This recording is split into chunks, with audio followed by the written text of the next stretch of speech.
especially when it concerns Nigeria. Don't forget, bro, about 2 days ago, there was a news I published that Nigeria joined the Council of Islamic State, condemning Israel for recognizing Somaliland. And in that video, I am saying that Nigeria should understand international politics very well. The reason why Switzerland is very powerful today is because they understand international politics of neutrality. It's not everything you are going to put your mouth. So what do you have to say on about this? Where is Benjamin Netanyahu coming from? Thank you very much for making reference even to that statement made by Jordan on behalf of the Islamic countries. First and foremost, I want to say that what Benjamin Netanyahu just said is just the way to go right now, even though it is late, just like the previous speaker just said. It is coming late, but it's better late than never. But the issue is that we all understand that this terrorism, it's all about Islamization. And I also want us to know that Islamization is all about land grabbing, acquisition of territories from indigenous owners. This is the real background to all the terrorism we are seeing. Terrorism is just not there because they just want to kill people. They want to do that so as to take over territories from indigenous people that may be occupying such territories. And that's exactly what we have seen playing out in Nigeria. I'm happy that the world's attention has been drawn to Nigeria since we have been suffering this over the years. I'm so happy about it. And what Benjamin Netanyahu just said is just the way to go. But my own point is this. I just want to appeal to world leaders to understand that to really be able to fight this cause in a country like Nigeria, to fight that effectively, the smaller the unit you're fighting is, the better it is. Look at what is going right now after the Christmas Day bombing of the Northwest by the United States. You can see that these terrorists are trooping down south, and that is going to make it much and extremely difficult to fight this battle. You can see what happened last night, even in Ondo State, where communities were attacked by these people. And these people are not indigenous to Ondo State. They are not even indigenous to the Southwest. They are not indigenous to any part of the South. They are coming all the way from the North to come and be wreaking this havoc in the South. Now, like I was saying, to really be able to fight this, the world leaders should look at breaking Nigeria into smaller units. That is the way it's going to be much easier to fight this.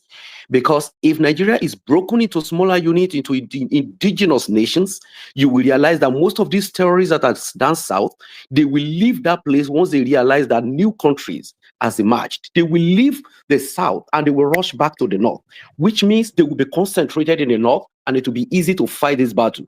I'm saying this for world leaders to understand that, look, Nigeria is so complex, and the way Nigeria is structured, it is easier for them to troop from the north and start hiding among the people down south.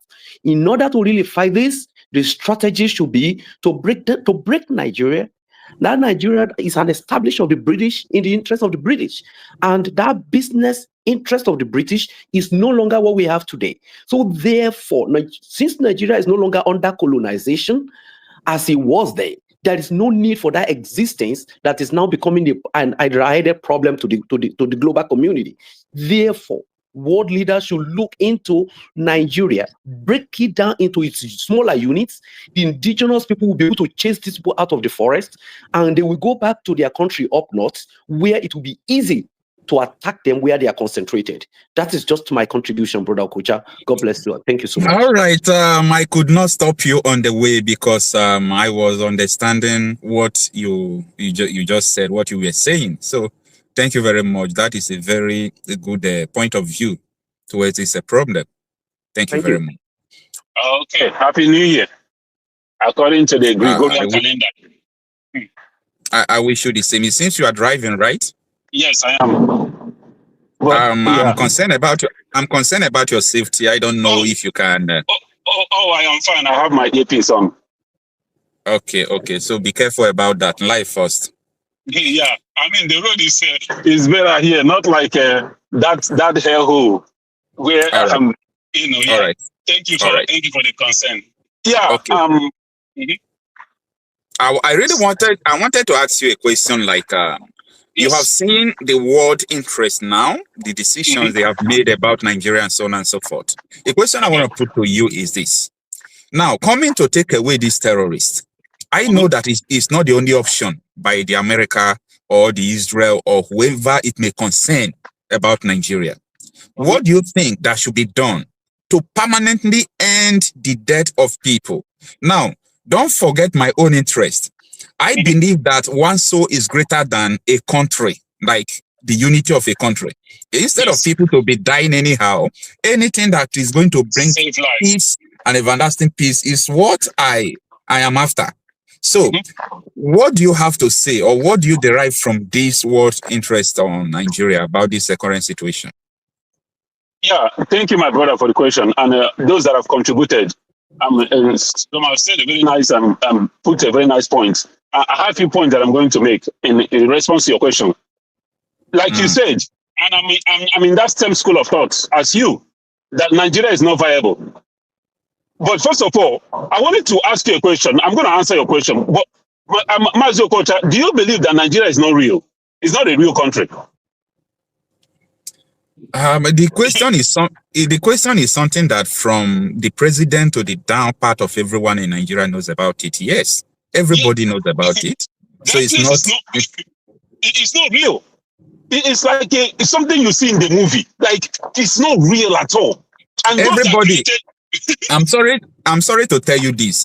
Everybody in the top position of power today believe that Nigeria will not work, or they don't believe in one Nigeria in 1990s. Go and fact check what I'm saying, including your president Tinubu.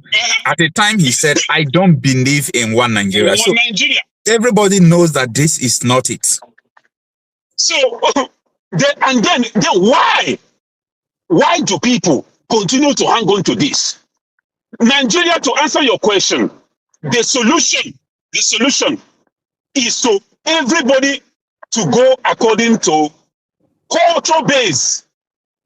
People that have dissimilar interests, people that have the same ideology.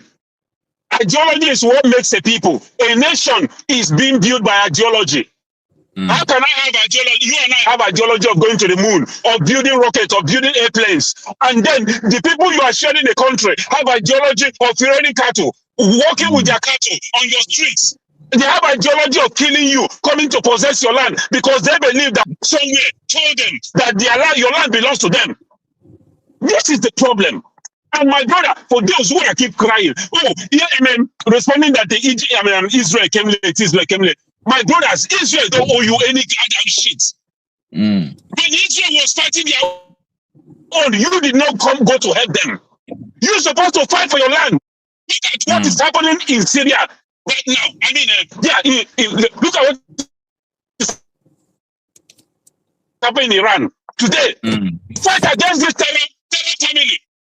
This religion of terror that came from Lebanon and enslaved the indigenous people in Iran. Today they are rising up. The women are throwing out their hijabs. They are rising against this. So it's a global fight. A few years ago, I was telling people, I said, America and Europe, the West, they know they are watching these people.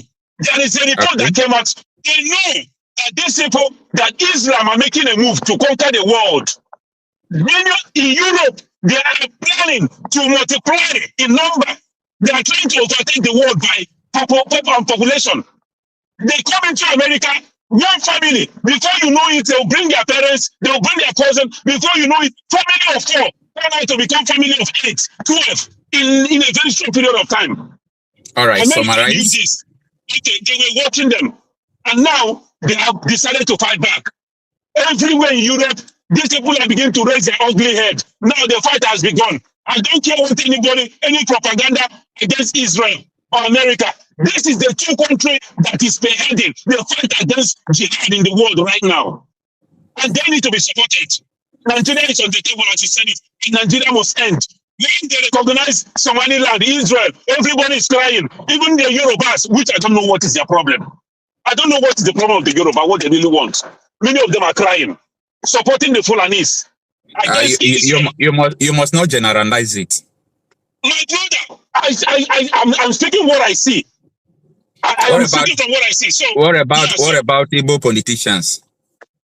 My brother, Igbo politicians, those ones they are not our people. Oh. I'm telling you. Are you going to banish them? Are you going to banish them? I'm telling you.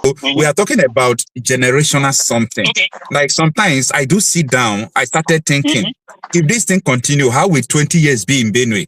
How will next 50 years be in Plateau? The Southern Kaduna people, how would they be from now to next 100 years? Like I used to think about all these things because a lot of people are just seeing what is going on now. They refuse to think about how will my children feel tomorrow? Where will my children call their home tomorrow? They don't think about that. This is the problem with Africans that is making us to be underdeveloped. So what we are saying is very practical. What we are saying is very practical. I don't know why some set of people in the country, matured men, people that can reason very well, they'll just decide to deceive themselves. People are crying and people, some persons are not touched. So this is just this very simple. If they don't want this country, in fact, what their opinion, their desire is that they don't want this country to work. Everybody is just building on his own corner. Everybody is building on his own corner, building his own state, having his own army, having everything for himself and for his family. So this is the type of country we are living in. We are living in falsehood. This is mirage. It is not something that we can discuss and we can say, okay, we can. I see people that when I discuss with them, they say Nigeria can handle this. We cannot handle this. This problem is beyond us. It's beyond us. So thank God that the world is watching and the world is reacting to this problem. So it's better. Let them come and settle this and settle it once and for all. People are tired. People are hot. In fact, people are living in hell. And what they do is to amass wealth, build future for themselves and thinking that they are going to survive all alone. So this ideology is quite wrong. And we cannot continue to live in falsehood. So in nutshell, life, I always tell people, many people are mad, but just few are naked roaming the street. So the extremists, I don't know the type of ideology they have. I don't know the type of mindset they have. I just look at them as people that are mad. So these things we should not be talking about. Let them come, and if we need to part way, let us part way so that peace will reign.